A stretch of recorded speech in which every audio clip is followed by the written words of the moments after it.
கிரேவிக்கு தேவையானது வந்து 4 பெரிய வெங்காயம், ஒரு குடமிளகா, பச்சை பட்டாணி இருந்தால் போட்டுக்கலாம். என்கிட்ட இப்போ இல்லை, அதனால இது 2 மட்டும் சேர்த்துக்கிறேன்.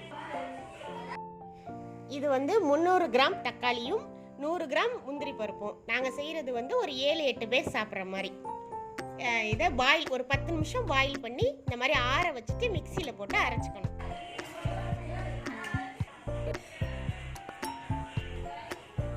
இது வந்து லேயர் சப்பாத்தி. இது எங்கள் வீட்டு கிட்ஸுக்கெல்லாம் ரொம்ப பிடிக்கும். அதனால எங்கள் வீட்டில் எப்போவுமே லேயர் சப்பாத்தி தான்.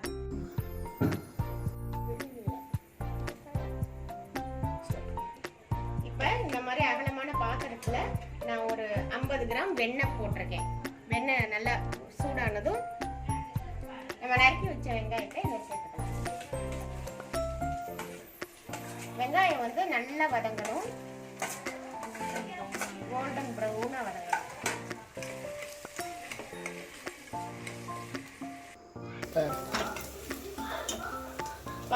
வெங்காயம் நல்லா இந்த மாதிரி வதங்கினோடனே கேப்சிகம் ஆட் பண்ணணும். இந்த ஸ்டேஜில் தான் பச்சை பட்டாணி இருந்தால் அதையும் போட்டுக்கணும்.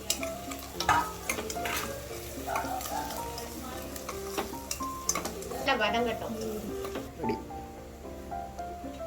நம்ம வெங்காயமும் கேப்சிகமும் வதங்கி நல்லா வதங்கி வந்தோடனே நம்ம அரைச்சி வச்சதை பேஸ்ட்டை இதில் ஊற்றிக்கணும்.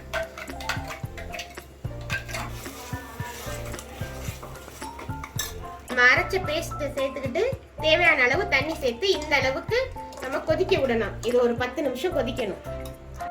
இதுக்கப்புறம் இதில் பட்டர் பன்னீர் மசாலா பொடின்னு கடையில் இருக்கும். நான் வந்து எப்போ எவரெஸ்ட் மசாலா யூஸ் பண்ணுவேன். அது இந்த அளவு எடுத்து இதில் போட்டுக்கணும், கொதிக்க வைக்கணும். நம்ம அரைச்சது நல்லா கொதிச்ச உடனே நம்ம கட் பண்ணி வச்ச 200 கிராம் பன்னீரை இதில் போட்டுறலாம். இது வந்து இறக்க போகிற ஸ்டேஜுக்கு பன்னீர் போட்டால் போதும். அப்படி சைடில் சப்பாத்தியை நம்ம ரெடி பண்ணிட்டு இருக்கோம்.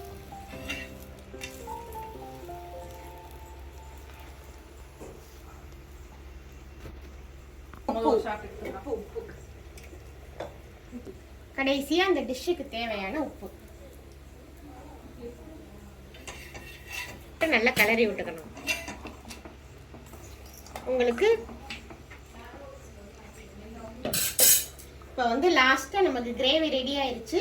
இப்போ இந்த ஸ்டேஜில் நமக்கு ஃப்ரெஷ் க்ரீம் போட்டு இறக்கினா நல்லாயிருக்கும். என்கிட்ட ஃப்ரெஷ் க்ரீம் இல்லை, அதனால் ஆப்ஷனலாக எங்கள் வீட்டு கிட்ஸுக்கு பிடிச்ச மாதிரி கொஞ்சோண்டு சுகர் போட்டுக்கலாம். டேஸ்ட்டு அருமையாக இருக்கும்.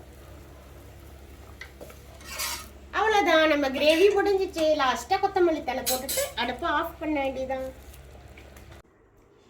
எங்கள் அம்மா பண்ண பன்னீர் பட்டர் மசாலா அப்புறம் சப்பாத்தி இப்போ நம்ம சாப்பிட போகிறோம்.